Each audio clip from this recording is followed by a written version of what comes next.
Բարի երեկո, Ազատություն TV-ի ուղիղ եթերը լրատվական կենտրոնն է շարունակում։ Այսօրվա ծրագրում դիտեք։ Ժողովուրդը գիտի պատերազմը սկսել։ Դա տեսակի զենքերով են խփում։ Ամենաերկարը 1.5 ամսվա ընթացքում նախորդ գիշերվա ադրբեջանական կրակոցները խնածաղցիներին խուճապի են մատնել։ Քաղաքապետն նշանակել վարչական ղեկավար անմիջապես նա պետք է ազատ իր աշխատանքից։ Անմիջապես։ Գնում է նախաքննություն եւ նախաքննությունը կպարզի ամբողջ դեպքերի հստությունը։ Նոր-Նորքի թաղապետի հետագա պաշտոնավարման թեման թեժ է թաղապետարանում նրա մասնակցությամբ ծեծից հետո։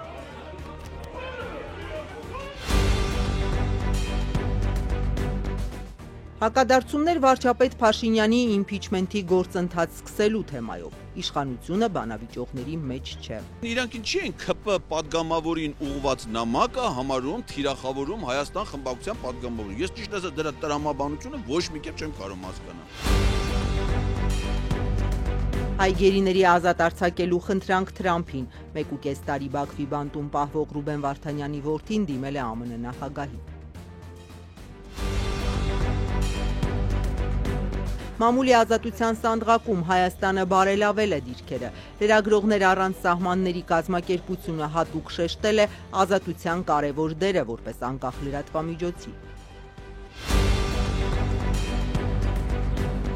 Մայք Ուոլցը հեռացավ ԱՄՆ նախագահի ազգային անվտանգության հարցերով խորհրդականի պաշտոնից։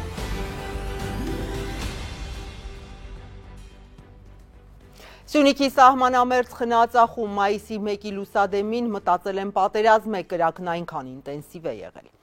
Պաշտպանության նախարարությունը դրանց հատուկ հաղորդագրությամբ չի անդրադարձել։ Ադրբեջանական կրակոցները 1.5 ամիս է չեն դադարում, ուղեկցվելով հայկական կողմին ուղղված մեղադրանքներով, որոնք Հայաստանի ռազմական գերատեսչությունը հերքում է։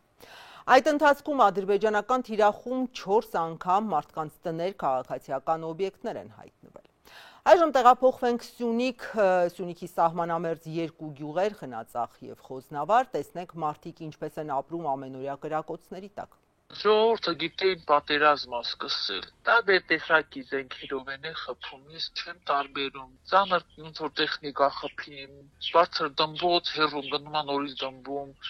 գիտեմ ինչ տեխնիկաներով են խփում, դաշտավայրերում չեն թողում աշխատեն։ Մարդկանց վարելահողերը հենց իրաց բանի թիրախումա այգի չեն մշակում, ապրելը դարելը արդեն վախենալու, ընտանիքներ կան արդեն պատրաստված ուզում են տեղափոխվեն, ամեն օր անասուն են վաճառում, որ սենց գնա չունա դեպի դատարկություն, յուղը դատարկվի։ Դες ներքևը մի հատ խաչի ուս ենք ասում, տեղից է այդ կրակոցները մեր գյուղի վրա, հենց մեր տարածքն է, մեր տարածքը իրանք նստած են, այդ տեղից է, որ կրակում են գյուղի վրա, բնակչությանը տեղից են, էլի կրակում, ինչ ձևի ադրբեջանցիք, որ կրակում են, չենք հասկանում ինչի հիմար են կրակում, նույն ձև էլ մեր իշխանություններն չենք հասկանում ինչի հիմար չեն խոսում, որ իրանք վերցրել են մոտար, որ ասեմ, որ անձամբ ես անասուն եմ պահելուց եղել, որ իրանցն է, հիմա իրանք եկել են ընդե մի 200 հեկտարի չափով իրանք ներխուժած են մեր տարածքը։ Զրույցի եմ հրավիրել Ապրի Արմենիա վերլուծական կենտրոնի ավագ գիտաշխատող Բենյամին Պողոսյանին։ Բարի երեկո, պարոն Պողոսյան, շնորհակալ եմ մեր հրավերը ընդունելու համար։ Պարոն Պողոսյան, ճիշտ 1.5 ամիս է Ադրբեջանը սահմանին կրակում է։ Ինչու ձեր կարծիքով։ Ինձ թվում է երկու պատճառ կա։ Առաջին ցույց տալ միջազգային հանրությանը, որ ընդհանրապես բանակցություններում ոչ մի դրական մթնոլորտ չկա, ընդհակառակը ամեն ինչ գնալով ավելի է վատթարանում եւ ցանկացած պահի կարող են շատ ավելի բացասական զարգացումներ լինել։ Եվ երկրորդը կարծում եմ Ադրբեջանը դրանով փորձում է Հայաստանին ուղերձ եղել, որ պետք է վերջ տալ այս հայտարարություններին, որ եկել է պահը Ադրբեջանի հետ քննարկելու խաղաղության համաձայնագրի ստորագրման տեղը եւ վայրը։ Վերջացրեք նմանատիպ հայտարարությունները, որովհետեւ ճակերտավոր ասած դրանք ազդում են նյարդերի վրա։ Եթե դուք ադրբեջանական խոսույթը լսեք, նրանք ասում են, որ բայց առնվազն տարիներ շարունակ, գոնե 1.5 տարի արդեն առնվազն, մենք հայկական կողմին գրեթե ամենօրյա ռեժիմով ասել ենք, որ քանի դեռ կա ԵԱՀԿ խումբը, եւ քանի դեռ Հայաստանի Սահմանադրությունում կա հղում անկախության հռչակագրին, որևէ պայմանագիր չի ստորագրվելու անկախ նրանից տեքստը համաձայնեցված է թե ոչ։ Պարոն Պողոսյան, դուք ինչպես եք գնահատում պատասխանատուների այն դիրքորոշումը, որ ադրբեջանական կրակոցների մասին հաղորդում են միայն այն ժամանակ, երբ դրանից տուն կամ քաղաքացիական օբյեկտ է տուժում, իսկ մարդիկ այդ կրակոցների տակ ամեն օր են ապրում, վախենում, ավելի վատ զարգացումներից եւ սպասում, որ իշխանությունը քայլեր կձեռնարկի։ Տեսեք, կարծում եմ, սա երկու կոմպոնենտ ունի այս կառավարության այս քաղաքականությունը։ Առաջինը դա թերևս ներքաղաքականն է, եւ չնայած այն բոլոր կատակլիզմներին, որ տեղի ունեցան այդ ընթացքում, առաջին հերթին իհարկե Արցախի հանրապետության ոչնչացում եւ էթնիկ զտում, կառավարությունը շարունակում է պնդել, որ խաղաղության օրակարգը A ճիշտ է եւ B կարող է հաջողության հասնել։ Հիմա այս պայմաններում, եթե կառավարությունը ասի, որ 4 տարի խաղաղության օրակարգ առաջ տանելուց հետո հիմա ամեն օր մեր բնակավայրեր են գնդակոծվում, չգիտեմ, Գեղարքունիքից, Սյունիքի, Վայոց ձորի մարզերում, այն էլ հատկապես այն ժամանակ, երբ մենք հաջորդ ընտրություններից մոտ 1 տարի առաջ են գտնվում, ներքաղաքական առումով դա բարդ է, որովհետև տրամաբանական հարցադրումներ կառաջանան, իսկ ինչու 4 տարի խաղաղության օրակարգի առաջ մղումից հետո եւ այն բոլոր հայտարարություններից հետո, որ այդ օրակարգը ինչ որ արդյունքներ է տալիս, որ զգալի առաջընթաց կա բանակցություններում, թե Ադրբեջանի եւ թե Թուրքիայի հետ, որ մենք շատ մոտ ենք Ադրբեջանի եւ Թուրքիայի հետ հարաբերությունների կարգավորմանը, ինչպես ստացվեց, որ 4 տարի դրական առաջընթացից եւ անընդհատ այդ կետին մոտենալուց հետո հիմա մենք ամեն օր կրակոցներ ենք լսում։ Սա ներքաղաքական խնդիր։ Եվ թերևս կա նաեւ արտաքին քաղաքական խնդիր, կարծում եմ կամ ենթադրում եմ, որ կառավարությունը գտնում է, որ եթե ինքն էլ սկսի անընդհատ հայտարարել, որ այո, ամեն օր կրակում են, ամեն ինչ շատ վատ է եւ այլն, ապա դրանով էլ ավելի կխորացնի այն ընկալումը, որ իրոք այս ամենը կարող է ավարտվել շատ վատ։ Շատ վատ ասելով նկատի ունեմ ինչ որ սահմանափակ կամ լայնածավալ էսկալացիա,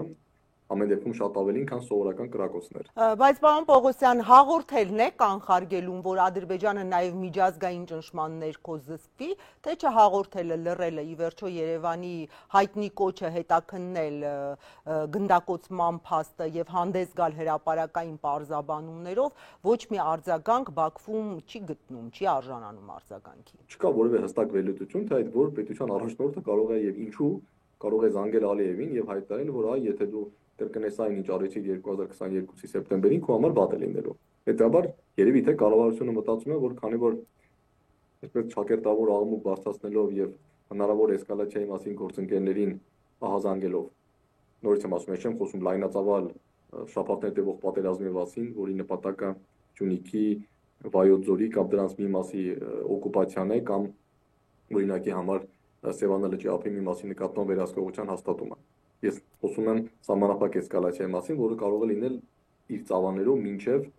նմանատիպ 2022 թվականի սեպտեմբերի դեպքերին, երևի թե կառավարությունը գտնում է, որ անընդհատ դրա մասին հայտարարելով, նորից եմ ասում, դժվար թե որևէ մեկը ցանկություն կամ հնարավորություն ունենա թույլ չտալ Ադրբեջանին դա անել, բայց դա կրկնելով մենք այսպես ասենք կարող ենք ավելի մոտեցնել այդ պահը, այն իմաստով, որ միջազգային հանրության մոտ կձևավորվի ընկալում, որ հասկանալի է, Ադրբեջանը ասում է Հայաստանն է կրակում, Հայաստանը ասում է ամեն օր Ադրբեջանն է կրակում, իսկ սովորաբար նմանատիպ հակամարտություններում, եթե կողմերը անընդհատ ամեն օր ասում են, որ դու ես կրակում, չէ, ես չեմ կրակում, չէ, դու ես կրակում, միտումները բացասական են եւ կա անկանում, որ ի վերջո սկզբում կլինեն, այսպես ասենք, փոքր կամ հրաձգային զենքերից կրակոցներ, հետո կլինեն ականանետների կիրառում, հետո կլինեն թնդանոթների կիրառում եւ հետո գուցե կլինի շատ ավելի լայնածավալ ինչ-որ մի բան։ Շնորհակալ եմ, ես հիշեցնեմ հարցազրույցի էի հրավիրել Ապրիա Արմենիա վերլուծական կենտրոնի ավագիտաշխատող Բենյամին Պողոսյանին, շնորհակալություն պարոն Պողոսյան։ Շնորհակալություն։ Այլ թեմաների մասին թիմակիցների հետ խմբակային ծեծին մասնակցելուց 2 օր անց նոր Նորքի թաղապետը իր տեղում է։ Եթե շարունակի պաշտոնավարել հարցերը բռնությամբ լուծելը կդառնա սովորական մի բան։ Թաղապետի հեռացման կողմնակիցները շատ ու շատ փաստարկների կողքին նաև այս մեկն են բերում։ Տիգրան Տեր-Մարգարյանին արդարացնողներ էլ կան, այդ թվում ժողովրդավարական արժեքների պաշտպանության դիրքերից հանդես եկող նրա կուսակցությունը, Հանրապետությունը, որը եւ դատապարտում է բռնությունը եւ համարում, որ ժողովրդավարությունը պետք է պաշտպանված լինի օրենքով, իսկ անհրաժեշտության դեպքում նաեւ ուժով։ Մինչ այս պահը նոր Նորքի թաղապետարանում ուղիղ եթերում թաղապետի մասնակցությամբ տեղի ունեցած դեպքերին չի անդրադարձել վարչապետը, որը հայտնի արտահայտություններ ունի խոսքից բռունցքների անցնելու անթույլատրելիության մասին։ Ժողովուրդ ճանապարհ դուրս ենք գալիս։ Հույս չունենաք, Հանրապետություն կուսակցության առաջնորդ Արամ Սարգսյանն այսպես է փորձում փակել երեկվանից ծավալվող թեման։ Նրա թիմակից Մալաթիա Սեբաստիա համայնքի վարչական ղեկավարը ըստ մամուլի ասել է, եթե Ավինյանը որոշի հեռացնել նոր Նորքի թաղապետին, մենք բոլորս վայր կդնենք մեր լիազորությունները։ Երևանը կառավարող կոալիցիան կփլուզվի, Արամ Սարգսյանը այս հարցի պատասխանն է տալիս։ Հանրապետություն կուսակցությունը Երևան քաղաքում կոալիցիա չի կազմել քաղաքացիական պայմանագիր կուսակցության հետ պաշտոններ ունենալու մոլուցքով։ Մենք գաղափարական ենք։ Պաշտոններից հրաժարվելու դեպքում անգամ հավատարիմ կմնան կոալիցիոն հուշագրին եւ մայրաքաղաքը չենք տա ռուսահապատակներին։ 2023-ի ավականու ընտրություններում որևէ ուժ 50+1 ձայն չհավաքեց։ Տիգրան Ավինյանը քաղաքապետ ընտրվեց Հանրապետություն կուսակցության հետ կոալիցիայով։ Մի քանի ձայն էլ դոգմա կանոնով հայտնի Վարդան Ղուկասյանի ղեկավարած ուժից պետք եկավ։ Այնինչ Մալաթիա Սեբաստիա համայնքի ղեկավարն է ասել, թե ավականու, թե խորհրդարանի ընդդիմադիրները շանտաժ էին որակում։ Ասում էին, քաղաքացիական պայմանագիրը Երևանում իշխանությունը չկորցնելու համար Հանրապետություն կուսակցության ձեռքում պատանդ է դառնում։ Ծեծող քաղաքապետին պաշտոնանք չի անում։ Սա թարգմանաբար նշանակում է, որ իրենք ուլտիմատում են ներկայացնում, շանտաժի են ենթարկում Նիկոլ Փաշինյանին եւ ասում են, եթե դու հանկարծ մեր հանցագործ եւ խուլիգանական արարքի դիմաց պաշտոնյային հեռացնես, ապա մենք կոալիցիայից դուրս կգանք Երևան քաղաքում եւ կոալիցիան կփլուզվի, քաղաքացիական պայմանագիրն էլ կզրկվի այն իշխանությունից, որը զորով էր ձեռք բերել։ Մայր Հայաստան շարժման ղեկավար Անդրանիկ Թևանյանի խոսքով իշխանությունն արտահերտ ընտրություններից սարսափում է այնպես, ինչպես սատանան խունկից։ Եթե չեն վախենում ԿՊԱ-ականները եւ անձամբ Նիկոլ Փաշինյանը արտահերտ ընտրություններից, կոնկրետ Երևանում, ապա պետք է գնան դրան եւ թող մեր քաղաքացիները որոշեն, թե արդյոք իշխանությունը իրավունք ունի քաղաքացուն ծեծելու, անցագործ քայլերի դիմելու, թե ոչ։ Այժմ Հանրապետություն կուսակցությունը հայտարարում է կոալիցիան փլուզելու մտադրություն չկա, պաշտոններից հրաժարվեն էլ կոալիցիան կմնա։ Ավականու քաղաքացիական պայմանագիր խմբակցության անդամ Լևոն Լևոնյանը պնդում է, շանտաժի թեմա չկա, Ավինյանը կաշկանդված չէ որևէ մեկին աշխատանքից ազատելու հարցում։ Մենք նմանատիպ ինֆորմացիա չունենք եւ ամեն դեպքում ասեմ, որ ես մեր ֆրակցիայի անունից կարող եմ եւ մեր քաղաքական ուժի անունից կարող եմ հանդես գալ, ասել, որ մենք շանտաժների չենք ծրվում եւ մեզ այդ շանտաժներով չեն խոսում ամեն դեպքում։ Իսկ պատմության գլխավոր հերոսը նոր Նորքի թաղապետ Տիգրան Տեր-Մարգարյանը ակտիվիստ Արթուր Չախոյանի ծեծի աղմկոտ միջադեպի 3-րդ օրը այսօր դեռ պաշտոնավարում է։ Նրա հրաժարականի հարցը հարազատ Հանրապետություն կուսակցությունը չի քննարկում, քաղաքապետ Ավինյանը նրան պաշտոնանկ անելու մտադրություն չունի։ Ճիշտ է, շարունակում են չողջունել բռնությունը։ Մենք դեմ ենք ցանկացած տիպի բռնությանը եւ մենք չենք ողջունում։ Մենք ցանկացած պարագայում մերժում ենք, անգամ եթե եղել են սադրանքներ, իսկ դրանք եղել են հրավերումներ եւ դիտավորյալ ինչ-որ գործողություններ կամ պրոցեսներ, հերյանքներ, չգիտեմ, կեղծ թեզեր, սուտ նյութեր են տարածվել, լուտանքներ են տարածվել։ Անկախ այդ ամենից մենք մերժում ենք։ Ավականու իշխանական անդամներից Լևոն Լևոնյանը կարծում է թաղապետն ընդամենը պատասխանել է Սադրիչի, այսինքն Չախոյանի հարվածներին, մնացածը թող քննությունը պարզի։ Գնում է նախաքննություն եւ նախաքննությունը կպարզի ամբողջ դեպքերի իսկությունը։ Քաղաքապետն նշանակել վարչական ղեկավար, անմիջապես նա պետք է ազատել աշխատանքից։ Անմիջապես։ Թաղապետը պիտի պաշտոնից հեռացվեր, մանդատից պիտի հրաժարվեն բոլոր նրանք, ովքեր այդ բռնության հետ համաձայն են, շեշտում է իրավապաշտպան Արթուր Սաքունցը։ Այո, բոլորը պետք է հրաժարական տան, եթե բոլորին մարդիկ, որոնք գտնում են, կապ չունի ինքը բռնություն կատարել է, թե չէ։ Եթե գտնում է, որ այդ բռնությունը, այդ ձև, այդ մեթոդը, այդ միջոցը թույլատրելի արդարացումին, իրանք տեղ չունեն, պետք է հրաժարական տան։ Նրա բնորոշմամբ այս ամենը թայֆաբազություն է, իրավապահ համակարգն ինչի համար է, եթե թաղապետը զբաղված է իրավապաշտպանի բառով Սամասուդով։ Երևանի ավականու ազգային առաջընթաց խմբակցության նախկին ղեկավար Գրիգոր Երիցյանը նույն կարծիքին է։ Նոր Նորքի թաղապետը ոչ թե հրաժարական պիտի տա, այլ հեռացվի աշխատանքից։ Եթե դեռ տեղում է, ուրեմն հարցերը բռնությամբ լուծելու վարակիչ օրինակ է։ Սա շատ լավ մեսեջ է մյուս թաղապետերին։ այսօր մեր քաղաքապետի կողմից լուծեք խնդիրները այս ճանապարհով։ Բռնությունը այսուհետ խնդիրների լուծման ընդունելի նորմալացված միջոց է։ Եթե լավ տղա եք, ուրեմն պետք է այսպես ձեզ պահեք։ Գրիգոր Երիցյանը հիշեցնում է անպատիժ մնացող բռնությունը բազմապատկվում է, օրինակներ ունի։ 2018-ից սկսած մի շարք հանրային դեմքեր իրենց թույլ են տվել իրենց պաշտոնի եւ հանրային պաշտոնի հետ անհամատեղելի գործողություններ։ Հավաքանու անդամին ծեծելը, քաղաքացու դեմքին թքելը, հայհոյանքով խոսելը, լրագրողներին քաշքշելը, այս ամենը որևէ գնահատականի քաղաքական չի անդրադառնում, այս բոլոր մարդիկ շարունակում են պաշտոնավարել։ Նա նախկին թիմակիցներին ինքնահայեցման կոչ է անում, այսինքն պատանդիկ կարգավիճակից ազատվելու, հանրապետության հետ կոալիցիային վերջ դնելու, որ իր կոչը կընդունվի, լավատես չէ։ Լավ տղեն դու չես։ Նոր-Նորքի թաղապետարանում վերջին օրերին ծավալված իրադարձությունների առիթով այժմ քննչական կոմիտեն 2 քրեական գործ է քննում։ Ծեծի դեպքով մի խումբ անձանց կողմից ֆիզիկական ներգործության հոդվածով մեղադրանք է առաջադրվել 4 հոգու, նաև թաղապետ Տեր Մարգարյանին։ Իսկ նախորդ օրը նույն շենքում յոգուրտով ակցիա իրականացրած ակտիվիստ Չախոյանն ու ավականու ընդդիմադիրներից Մեսրոպ Մանուկյանը մեղադրյալներ են մի խումբ անձանց կողմից տեղեկատվական տեխնոլոգիաներն օգտագործելով խուլիգանության հոդվածով։ Քննչական կոմիտեից տեղեկացանք 6-ի նկատմամբ էլ որպես խափանման միջոց կիրառվել է բացակայելու արգելքը։ Ակտիվիստ Արթուր Չախոյանը դեռ հոսպիտալացված է։ Ոչ ոք Երևանում մի քանի օր առաջ այս լարվածությունը չէր կանխատեսում ի տարբերություն Գյումրիի, բայց ավականու այսօրվա նիստում այնպիսի մթնոլորտ էր կարծես գործող քաղաքապետին կրիմինալի մեջ մեղադրող քաղաքացիական պայմանագրի ու նրանց ոչ պակաս հակադարձող Վարդան Ղուկասյանի լարվածությունը չէր էլ եղել։ Ձեռք սեղմում, ժպիտների եւ հումորիկների փոխանակում։ Գյումրիի նորընտիր ավականու երկրորդ նիստն էր այսօր Վարդան Ղուկասյանին հոտնկայց դիմավորեցին։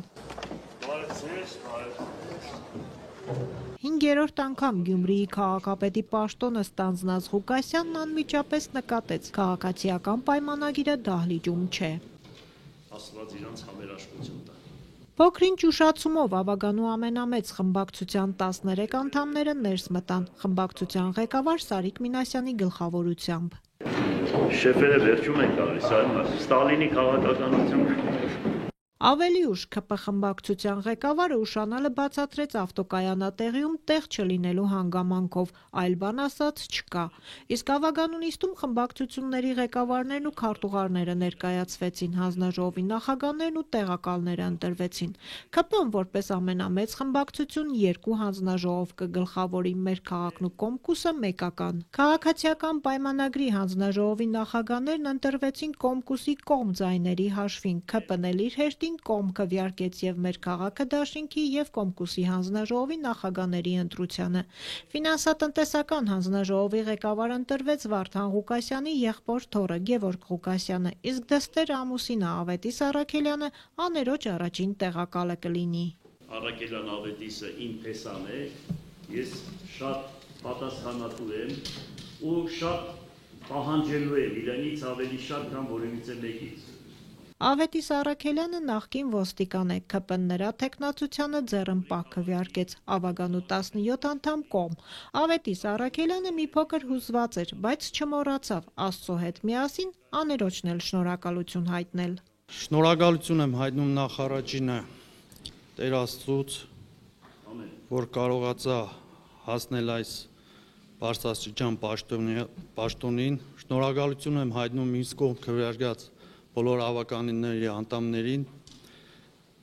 շնորհակալություն եմ հայտնում ձեզանից պարոն քաղաքապետ վստահության եւ առաջադրելու համար։ Նույն ձայներով քաղաքապետի մյուս տեղակալ ընտրվեց Կոմկուսի երկրորդ քարտուղար Գագիկ Մանուկյանը։ Ես շնորհակալություն եմ ուզում հայտնել հատկապես ձեռնպահներին, որ հետագայում կապացուցեմ իմ աշխատանքով, որ այդ ձեռնպահությունը կդառնա կողմ։ Նիստի ավարտին ՔՊ խմբակցության ղեկավար Սարիկ Մինասյանը մոտեցավ Ղուկասյանին, իրար ձեռք սեղմեցին։ Ի տարբերություն լարված ու կոշտ մեղադրանքներով, վիրավորանքներով ուղեկցվող քարոզարշավի, քաղաքապետարանում այսօր մթնոլորտը հանգիստ էր ու բարեկամական։ Երբ կայացած ձեր հաշտությունը, Բայց ես գեշտված չեմ եղել, ընդհանրապես որից է մեկի հետ։ Բարևեցինք, շատ նորմալ։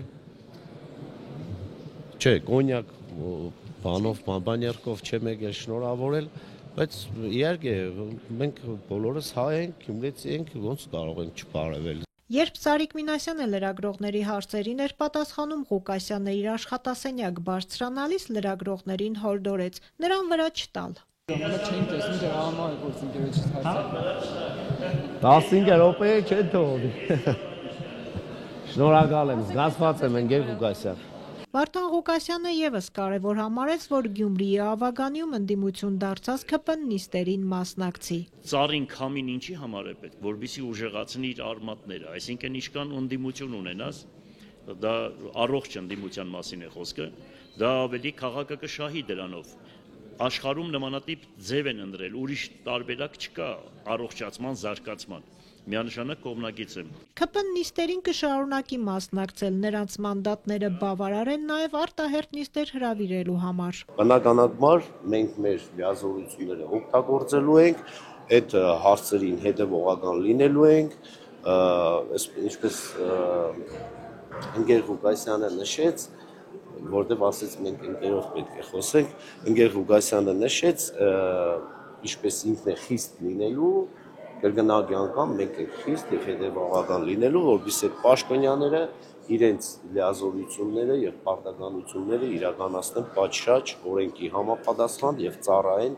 գյումրեցիների։ Գյումրիի քաղաքապետարանում արդեն կադրային փոփոխություններ կան։ Տիմ ընտրություններին մասնակցած ապրելու երկիր կուսակցության քաղաքապետի տեխնացու Կարեն Մալխասյանին օրինակ Վարդան Ղուկասյանն առաջարկել է ղեկավարել աշխատակազմը։ Իրան հրավիրել եմ աշխատակազմի ղեկավարի ամենակարևոր պաշտոններից մեկը տվել ենք իրեն։ Իսկ թե ով է գնացել, ով մնացել, Ղուկասյանն ասաց անուններով չգիտի, դիմումներ կան։ Իդեպ քաղաքապետարանի նախկին շատ աշխատակիցներ վերադարձել են քաղաքապետարան։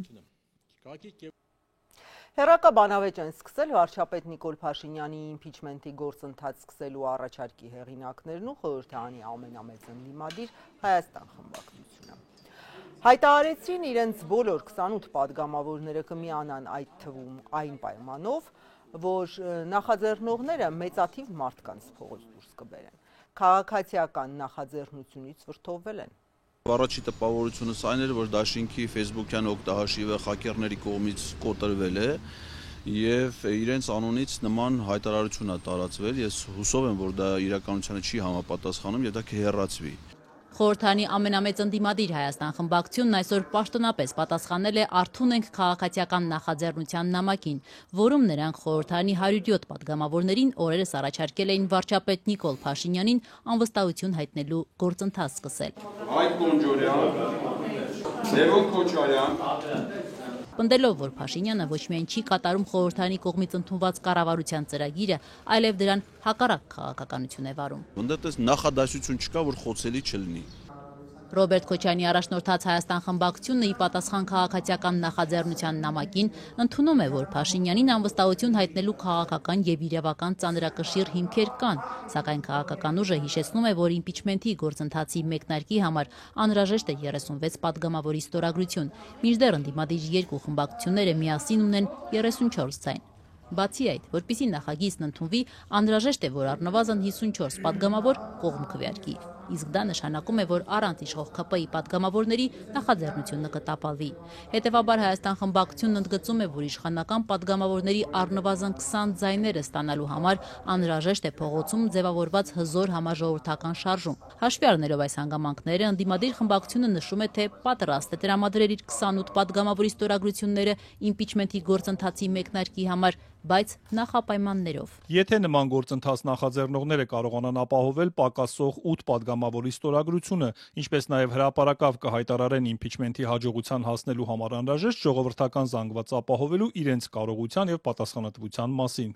Բայց իսկ ասեք, սահմանադրության որ կետում է գրած, որ քաղաքացին, որ պիտի падգամավորին դիմի, իր հետ պետքա բերի նաև 20000 մարդ կամ 8 ԿՊ-ական падգամավոր պասիլկայով պարկերի մեջ կապած, շտամպած, ասենք, ձեզ ենք հանձնում ԿՊ-ական 20 падգամավոր, խնդրում ենք ձեր տնօրինությունը։ Քաղաքացիական նախաձեռնության անդամ Էդգար Ղազարյանը նաև հակադարձում է Հայաստան խմբակցությանը, ինչպես է օրինակ ընդդիմադիր ուժը հայոց ցեղասպանության ժխտումը քրեականացնելու օրենսդրական նախաձեռնությամբ հանդես եկել։ Ի վերջո այդ նախագծի ընդունման համար էլ պետք է ճիշտ 54 կողմ քվե, այնքան որքան Փաշինյանի իմպիչմենթի համար։ Հիմա ուզում եմ իմանամ, օրենքի նախագծի հեղինակները արդյոք խոսել են ՔՊ-ի 20 падգամավորների հետ, արդյոք իրանք գեներացրել են փողոցում մարդ, որ նախաձեռնել են իրենց պարտականությունից բխող գործող, ես դες բան չեմ լսել։ Քաղաքացիական նախաձեռնության անդամը նաև զարմանում է, ինչու է իրենց նամակին պատասխանել խորհրդարանական Հայաստան խմբակցությունը, երբ իրենք անհատական նամակներ են ուղարկել բոլոր 107 падգամավորներին։ Ըստ նրա, եթե Հայաստանն իսկապես պատրաստ է իմպիչմենթի գործընթաց սկսել, ապա դա պետք է անի 28 ստորագրությունները դնելով նախագծի տակ։ Այստեղ անվանական բոլոր падգամավորները անունը գրած։ Իրենք իրենց 28 ստորագրությունը տվեցին, այդ նախագիծը ներկայացրեցին, բայց չկարողացան անհրաժեշտ 36 ստորագրությունը ապահովել։ Ինչ է լինում։ Ինչ է լինում։ Ոչ մի բան չի լինում։ Բավարարված կլինեք դրանից։ Բավարարված չենք, մենք շարունակում ենք աշխատելը։ Ռոբերտ Քոչյանի առաջնորդած Հայաստան խմբակցությունը նաև կասկած է հայտնում, որ Փաշինյանի իմպիչմենթի վերաբերյալ քաղաքացիական նախաձեռնությունը գուցե ուղղված է ոչ թե վարչապետին հեռացնելուն, այլ Հայաստան խմբակցությանը թիրախավորելու համար է։ Մենք նաև անընդունելի ենք համարում մեր խմբակցության падգամավորներին թիրախավորելու մեզ հետ շանտաժի լեզվով խոսելու փորձերը, որոնք անպատասխան չեն կարող մնալ։ Ես ճիշտ ասած ավելի անմիտ ձևակերպում անկեղծ ասած չեմ պատկերացնում։ Այնտեղ որտեղ է երևում այդ նամակը կարդալուց ում մոտ է ողջամիտ կասկած ձևավորում, որ դա իրանց թիրախավորելու, եթե իրանք գիտեն, որ նամակի հասցեատերը մենակ իրանք չեն, այլ ազգային ժողովի բոլոր падգամավորները, որ գիտեն նամակի բովանդակությունը տարբերակված չի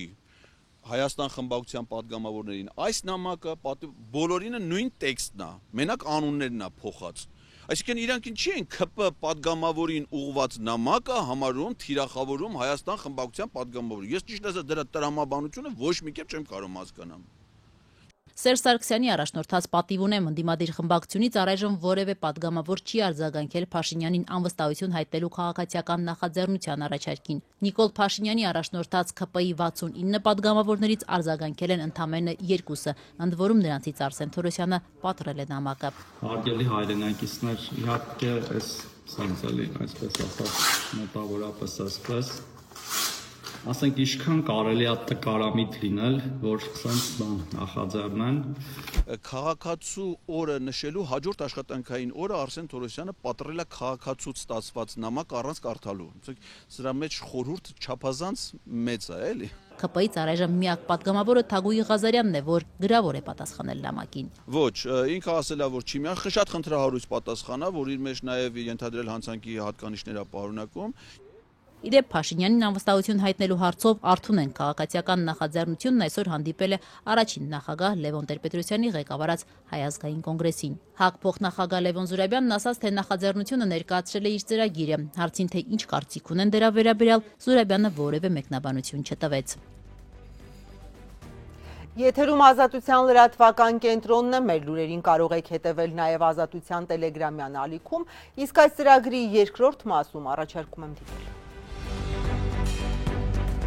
Հայ գերիների ազատ արձակելու խնդրանք Թրամփին, 1.5 տարի Բաքվի բանտում պահվող Ռուբեն Վարդանյանի որդին դիմել է ԱՄՆ նախագահին։ Մամուլի ազատության սանդղակում Հայաստանը բարելավել է դիրքերը։ Լրագրողներ առանց սահմանների կազմակերպությունը հատուկ շեշտել է ազատության կարևոր դերը որպես անկախ լրատվամիջոցի։ Մայք Ուոլցը հեռացավ ԱՄՆ նախագահի ազգային անվտանգության հարցերով խորհրդականի պաշտոնից։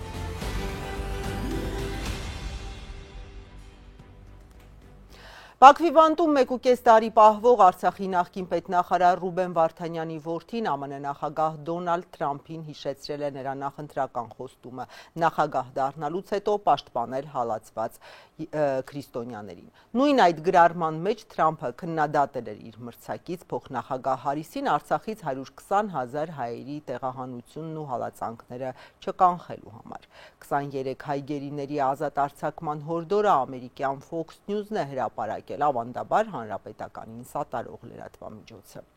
Արցախի նախկին պետնախարար Ռուբեն Վարդանյանի որդին Դավիթ Վարդանյանը դիմել է Միացյալ Նահանգների նախագահ Դոնալդ Թրամփին ավելի քան 1.5 տարի Բաքվում բանտարկված հորն ու մյուս 22 հայ գերիներին ազատ արձակելու խնդրանքով։ Կրտսեր Վարդանյանի հոդվածը «Հայրս ավելի քան 550 օր բանտում է պարզապես քրիստոնյա լինելու համար» վերնագրով հրապարակել է ամերիկյան Fox News-ը։ Ես եւ իմ ընտանիքը հույս ունենք, որ Դոնալդ Թրամփը որպես խաղաղության նախագահ կկատարի իր հանձնառությունը։ Նա կարող է դա անել, Բաքվի ռեժիմին հասկացնելով, որ պետք է հետևել միջազգային կանոններին եւ ցույց կտա իր հավատարմությունը Կովկասում խաղաղությանը, ազատ արձակելով հորս ու մյուս հայ բանտարկյալներին։ Դավիթ Վարդանյանը հիշեցրել է, մինչ նախագահ դառնալը Թրամփը նախընտրական քարոզչության ընթացքում խոստացել էր պաշտպանել հալածված քրիստոնյաներին, այդ թվում հայերին։ Դոնալդ Թրամփը անցած հոկտեմբերին քննադատել էր իր դեմոկրատ մրցակից այն ժամանակ Միացյալ Նահանգների փոխնախագահ Քամալա Հարիսին, մեղադրելով, որ նա ոչինչ չարեց, երբ 120,000 հայ քրիստոնյաներ դաժանորեն հալածվեցին եւ բռնի տեղահանվեցին Արցախից։ Նրա ազգային անվտանգության հարցերով խորհրդական Մայքլ Ուոլցը նույնպես կոչ է արել ազատ արձակել հայ քաղբանտարկյալներին։ Հենց այսպիսի աջակցությունն ու ճնշումն է, որ ի վերջո կհաղթանակի, գրել է Կրտսեր Վարդանյանը։ Արցախի նախկին պետնախարարի որդին հայտարարել է, որ հայրը քաղբանտարկյալ է դարձել Լեռնային Ղարաբաղի հայերի, իրենց նախնիների հայրենիքում ապրելու իրավունքը պաշտպանելու համար։ Ավելի մտահոգիչ է այն, որ քաղաքացիական հասարակության կազմակերպությունների գնահատմամբ Ադրբեջանում այժմ պահվում է նաև ավելի քան 300 քաղբանտարկյալ, որոնց թիվը վերջին ամիսներին ընդլայնվել է, ներառելով ավելի շատ հայ եւ ադրբեջանցի իրավապաշտպաններ, լրագրողներ եւ ակտիվիստներ։ Ռուբեն Վարդանյանի թիմակից Ապրելու երկիր կուսակցության նախագահ Մանեթ Հանդիլյանը հավատում է, ԱՄՆ նոր վարչակազմը կարող է ազդեցություն ունենալ Բաքվի ռեժիմի վրա եւ ունի ցանկություն նպաստելու հայ գերիների ազատ արձակմանը։ Թանդիլյանը եւս հիշեցնում է գերիներին ազատ արձակելու վերաբերյալ Թրամփի ազգային անվտանգության հարցերով արդեն նախկին խորհրդականի կոչը։ Կարծում եմ, որ այո, դա հենց այն երկիրն է եւ այն վարչախումբն է այսօր Ամերիկայում իշխանության, որը խաղաղության ջատագով է, մարդասիրության ջատագով է։ Հետեւաբար այո, ես կարծում եմ յուրաքանչյուր միջոց, այդ թվում նաև Դավիթի դիմումը Ամերիկայի վարչակազմին պիտի ծառայի այդ նպատակին եւ կարող եմ հույս հայտնել, որ արդյունք ունենա։ Ընդդիմադիր գործիչը քննադատում է Հայաստանի իշխանություններին գերիներին ազատ արձակելու համար անհրաժեշտ քայլեր չիրականացնելու համար։ Չես կարող խոսել խաղաղության մասին, կետեր հրապարակել, ընդհանրապես չանդրադառնալ գերիների խնդրին եւ մտածել, որ առանց նրանց ազատ արձակման կարող է խաղաղության իսկապես անկեղծ օրակարգ շրջանառվել մեր տարածաշրջանում։ Հետևաբար իշխանությունները եւ իրենց վարքագիծը ցույց են տալիս, որ իրենք առհասարակ շահագրգիռ չեն այդ մարդկանց ազատ արձակմամբ։ Երևանը խուսափում է հրապարակավ ասել, թե կոնկրետ ինչ է անում ռազմագերիներին հայրենիք վերադարձնելու համար։ Իշխանության ներկայացուցիչներն այդ պահվածքը պատճառաբանում են գերիներին վնաս չտալու միտումով։ Հայաստանի կառավարությունը հայ ռազմագերիների հարցով դեռ 2023-ին հայց է ներկայացրել Արդարադատության միջազգային դատարան։ Դրա քննությունը դեռ ընթանում է։ Բայց Երևանն ու Բաքուն միաժամանակ համաձայնել են խաղաղության պայմանագրի ստորագրումից հետո հետ կանչել իրար դեմ ներկայացված միջազգային հայցերը։ Բաքվի բանտում 23 հայ է պահվում, այդ թվում Արցախի նախկին ռազմաքաղաքական ղեկավարությունը։ Նրանց դատավարությունը տարեսկզբին մեկնարկեց։ Արցախի նախկին նախագահների ու մյուս պաշտոնյաների դատավարությունից առանձին ընթանում է Ռուբեն Վարդանյանի դատաքննությունը։ Վարդանյանը, որը Արցախի պետնախարար է եղել ընդամենը 3.5 ամիս ու երբեք չի համակարգել ռազմական ոլորտը, մեղադրվում է 4 տասնյակից ավելի հոդվածներով, ահաբեկչությունից պատերազմ կազմակերպելուց մինչև զանգվածային սպանություններ։ Նախկին պաշտոնյային մինչև ցմահ ազատազրկում է սպառնում Բաքվում։ Առանց անկախ փաստաբանների ու լրատվամիջոցների ներկայության ընթացող դատական նիստերը պետական ազերթաժն է լուսաբանում, այն էլ հատվածական ներկայացնելով քննությունը։ Լրատվամիջոցը պարբերաբար գերիներին վերագրվող մեջբերումներ է անում, սակայն դրանց իսկությունը ճշտել հնարավոր չէ։ Օրինակ, գերության մեջ գտնվող Դավիթ Բաբայանը ընտանիքի հետ զրույցի ընթացքում օրերս հերքել էր Ազերթաջի տեղեկությունը, թե իբր ինքը հայերին է համարում Խոջալուի դեպքերի կազմակերպիչ։ Արցախից Հայաստան տեղահանված падգամավորները պատրաստվում են նախագահի հերթական ընտրությունների, ովքեր են թեկնածուները դեռ հայտնի չէ, քննարկումներ կան նաև շրջանառվող անուններ։ Արցախի ազգային ժողովի այս վերջին նախաձեռնությանը վարչապետ Փաշինյանը դեռ չի անդրադարձել, բայց ամիսներ առաջ ուղիղ ասել էր Հայաստանում երկրորդ կառավարություն չեն հանդուրժի։ Արցախի падգամավորները պատրաստվում են նախագահական ընտրությունների։ Սամվել Շահրամանյանի պաշտոնավարման ժամկետը 20 օրից կավարտվի։ Արցախի խորհրդարանը կարծում է, որ պետական համակարգերը թեկուզ վտարանդի պետք է շարունակեն գործել։ Եվ շատ ավելի նախընտրելի է, որ մենք բոլորս կարողանանք այսպես կոնսենսուսային, նախագահ ունենալ, ի սկզբանե հակված լինենք կոնկրետ անձի ընտրելու, պայմանավորված այն հանգամանքով, որ նախ պահպանվի Արցախի նախագահի ինստիտուտը, երկրորդ նախագահը կենսունակ լինի, այդ ինստիտուտը կենսունակ լինի։ Արցախցիների իրավունքների ու վերադարձի հարցը առաջ մղելու, օրակարգում ակտիվ պահելու համար անհրաժեշտ է, որ տեղահանված ժողովուրդն ունենա առաջնորդ, նախագահի ինստիտուտը անխափան աշխատի, ասում է Արդարություն խմբակցության падգամավոր Մետաքսե Հակոբյանը։ Շատ-շատերի մոտ հարց է առաջանում, լավ, ինչի է պետք Արցախի պետական ինստիտուտները։ Նրա խոսքով միջազգային կառույցներում իրեն շարունակում են ընդունել որպես Արցախի ներկայացուցիչներ։ Միջազգային հանրությունը ինքը հակված է եւ տեսնում է, թեկուզ եւ իրենց ձևակերպումներում միգուցե Արցախի նախագահ չի, բայց իրենք մեզ բոլորիս ընկալում են որպես Արցախի լեգիտիմ ներկայացուցիչներ։ Նախագահի տեխնացուի քննարկումները դեռ չեն հանգուցալուծվել։ Հաջորդ շաբաթ պարզ կլինի միասնական թե առանձին տեխնացուներ են առաջադրելու։ Սամվել Շահրամանյանի տեխնացության մասին ինչ են մտածում։ Հնարավոր է հակված են, որ ինքն էլ շարունակի։ Միջազգային հանրությունը ինքը հակված է եւ տեսնում է, թեկուզ եւ իրենց ձևակերպումներում միգուցե Արցախի նախագահ չի, բայց իրենք մեզ բոլորիս ընկալում են որպես Արցախի լեգիտիմ ներկայացուցիչներ։ Սամվել Շահրամանյանը ղեկավարել է Արցախի վերջին օրերին, խորհրդարանը նրան ընտրեց Ադրբեջանի վերջին հարձակումից ու Արցախի հայաթափումից 10 օր առաջ։ Արդյոք մտադիր է շարունակել որպես վտարանդի նախագահ։ Շահրամանյանը մի քանի օր առաջ ասաց, քաղաքական ու հանրային քննարկումներից հետո կորոշի։ Մեր քաղաքական ուժերի դիրքորոշումից, մեր հասարակության դիրքորոշումից եւ մենք հաշվի ենք առնելու այդ բոլորի կարծիքները։ Նախընտրական քննարկումներին, որ ակտիվ շարունակվում են, չեն մասնակցում Սամվել Բաբայանի գլխավորած կուսակցության միասնական հայրենիք խմբակցության падգամավորները։ Նրանք ոչ մի հարցում միասնական չեն падգամավորների հետ, պնդում է Հակոբյանը։ Շատ դեպքերում այս տարուկես ընթացքում, 1.5 տարվա ընթացքում հիմնականում չեն եղել ազգային ժողովի հետ, մնացած խմբակցությունների հետ եւ հակառակ կարծիք են ունեցել կամ չեն ունեցել ուղղակի կարծիք։ Մամուլում գրվեց նաև Սամվել Բաբայանի տեխնացության մասին, բայց Բաբայանը հայտարարեց, թե չի հավակնում Արցախի նախագահի պաշտոնին։ Հետո լուրեր շրջանառվեցին Արցախի նախկին նախարարներից Հայկ Խանոմյանի տեխնացության մասին։ Որևէ խմբակցություն ինձ առաջարկ չի արել, որևէ падգամավոր ինձ առաջարկ չի արել, ոչ է ես եմ որևէ մեկին առաջարկ արել։ Արցախի տարածքից դուրս որևէ արցախյան պաշտոնի չեմ հավակնում։ Երբ Արցախը վերադարձնենք, այն ժամանակ այդ հարցը կարող է կողել։ Հայկ Խանոմյանը թեև առաջադրվելու մտադրություն չունի, բայց կողմ է, որ Արցախի կառավարությունը թեկուզ վտարանդի շարունակի գործել։ Ես որևէ խնդիր դրա մեջ չեմ տեսնում, ես զարմացած եմ մարդկանց վրա, որոնք դրա մեջ խնդիր տեսնում են։ Սպասվող նախագահական ընտրությունների մասին վարչապետ Փաշինյանն ու նրա թիմակիցները դեռ կարծիք չեն հայտնել։ Հայաստանի Հանրապետությունում կա մի կառավարություն եւ այդ կառավարությունը նստած է այս դահլիճում։ Նախկինում Արցախի վտարանդի կառավարության մասին վարչապետը բացասական էր արտահայտվել, այն համարել սպառնալիք Հայաստանի անվտանգությանը։ Եթե որևէ մեկը Հայաստանի Հանրապետությունում իրեն նույնականացնում է որպես կառավարություն, դա Հայաստանի ազգային անվտանգության խնդիր է եւ հույս ունեմ, որ այդ խնդրի գոյությունը չի նշանակի, որ մեր մարմինները իրենց աշխատանքներում թերացել են։ Կարծում եմ Նիկոլ Փաշինյանը ծանր տանի արևմտյան Ադրբեջանի իշխանությունների գոյությունը, այսպես ասած, Բաքվում, քան թե Արցախի իշխանությունների գոյությունը Երևանում։ Արցախի նախագահի ընտրությունը հավանաբար մայիսի վերջին կլինի, եթե Սամվել Բաբայանի թիմակիցներն էլ նիստին չմասնակցեն, մյուս падգամավորների ձայները բավարար են ընտրելու համար։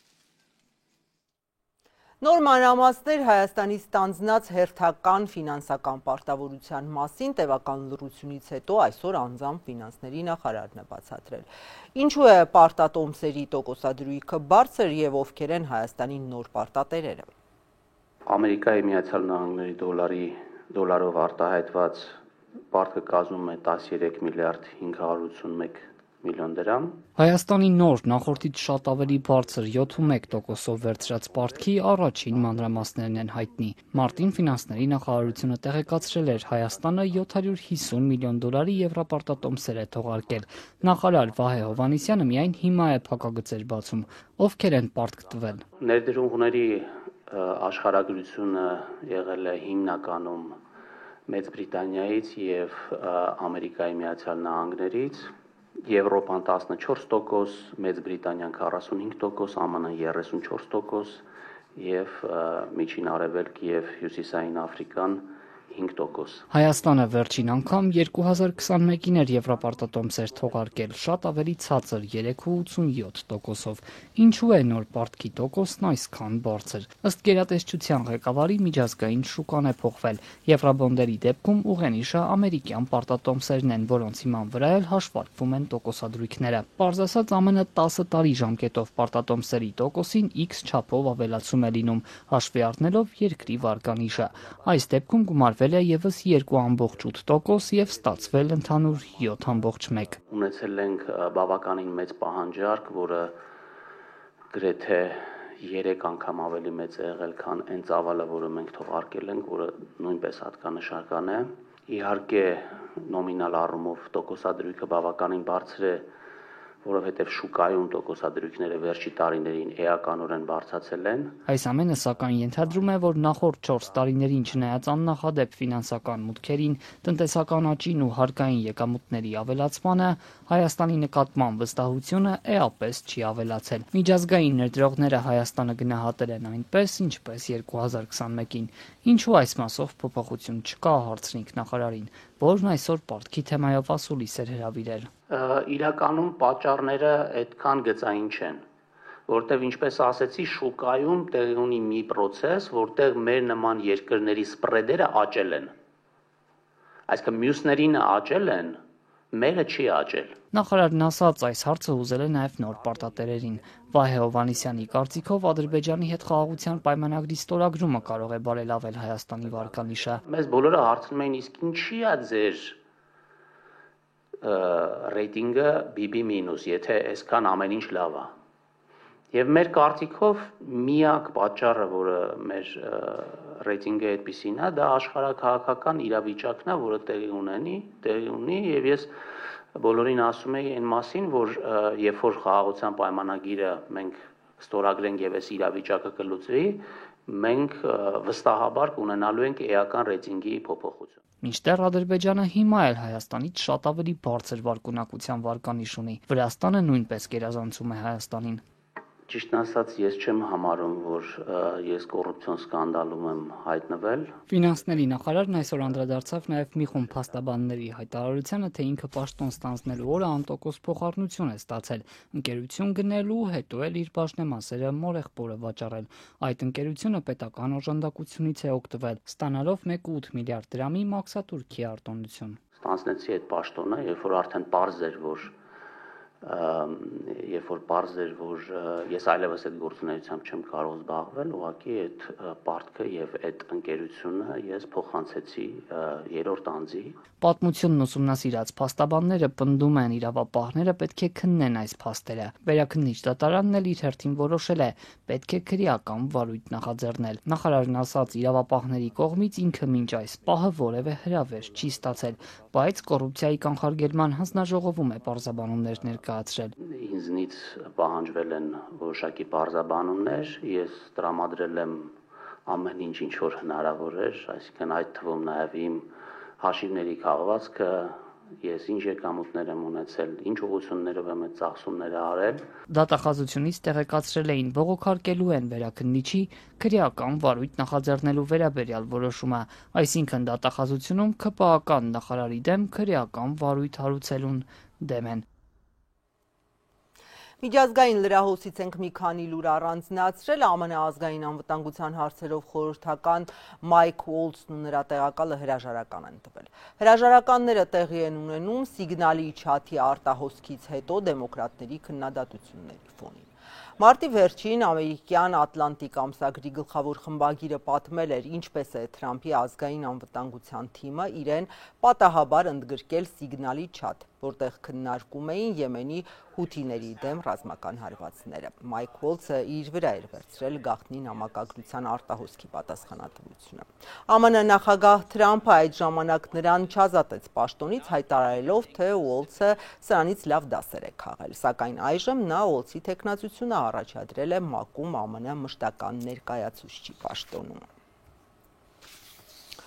Ուկրաինայում պատերազմը առաջիկայում չի ավարտվի, հայտարարել է Միացյալ Նահանգների փոխնախագահը, չնայած նախագահ Թրամփը ընտրվելուց առաջ խոստանում էր մի քանի օրում վերջ դնել հակամարտությանը, իսկ վերջերս ասել է, թե կռիվը իր վերջնական փուլում է։ Fox News-ին տված հարցազրույցում J.D. Vance-ն ասել է, Ուկրաինան եւ Ռուսաստանը արդեն ներկայացրել են իրենց պայմանները եւ հաջորդ շաբաթների ընթացքում Միացյալ Նահանգները կփորձի բանակցություններ կազմակերպել կողմերի միջև, որպեսզի հնարավորինս մոտեցնեն դիրքորոշումները։ Որոշումը ռուսներինն ու ուկրաինացիներինն է, ասել է ԱՄՆ փոխնախագահը։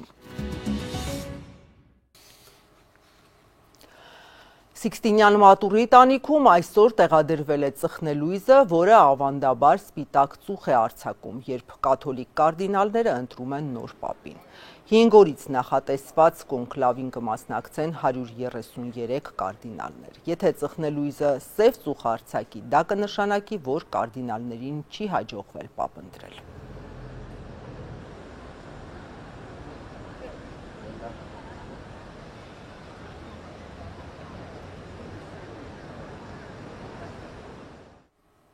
Լրագրողներ առանց սահմանների կազմակերպության մամուլի ազատության սանդղակում Հայաստանը բարելավել է դիրքերը աշխարհի 180 երկրների շարքում զբաղեցնելով 34-րդ տեղը։ Անցած տարի Հայաստանը 43-րդ հորիզոնականում էր։